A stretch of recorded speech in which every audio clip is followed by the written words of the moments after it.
Падчас выязнога пасяджэння дэпутаты абласнога савета наведалі унікальнае для Беларусі прадпрыемства даманаўскі вытворча-гандлёвы камбінат. Тут займаюцца вырабам з пяску і соды так званых даманаўскіх смарагдаў, растваральнага сіліката натрыя і вадкага шкла, якія потым выкарыстоўваюцца ў вытворчасці керамічнай пліткі, клея, фарбаў і шмат чаго яшчэ. 80% гатовай прадукцыі ідзе на экспарт у Россию, Украину и Молдову. Рентабельность продажаў больше за 11%. Скоро нам 80 лет, и постоянно все годы мы занимаемся модернизацией нашего производства. Для того, чтобы удержать свой рынок, надо, чтобы цена соответствовала качеству. Занимаемся качеством продукции, занимаемся инвестициями, новые виды продукции осваиваем, с чем выходим на новые рынки, на новые горизонты. Акрамя даманаўскага вытворча-гандлёвага камбіната ў структуры брэсцкага абласнога ўпраўлення мясцовай прамысловасці яшчэ 4 падведамасных прадпрыемствы. Антопольская ватна-прадзільная фабрыка, Бярозаўскі цеплапрыбор, а таксама Белімпартгандаль і Брэст-гандаль-тэхніка.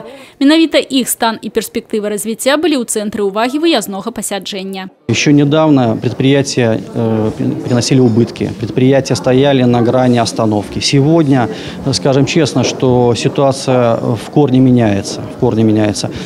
Предприятия в целом, управление прибыльное, растут объемы производства, растет экспорт. В принципе, сегодня даже больше стоит вопрос не стабилизации работы предприятия, стабилизации финансового хозяйственного положения, а больше работы на будущее. І сапраўды, вынікі працы апошніх гадоў сведчаць аб станоўчай дынаміцы развіцця гэтых прадпрыемстваў. За першае паўгоддзе бягучага года было выканана 5 з 6 прагнозных паказчыкаў сацыяльна-эканамічнага развіцця.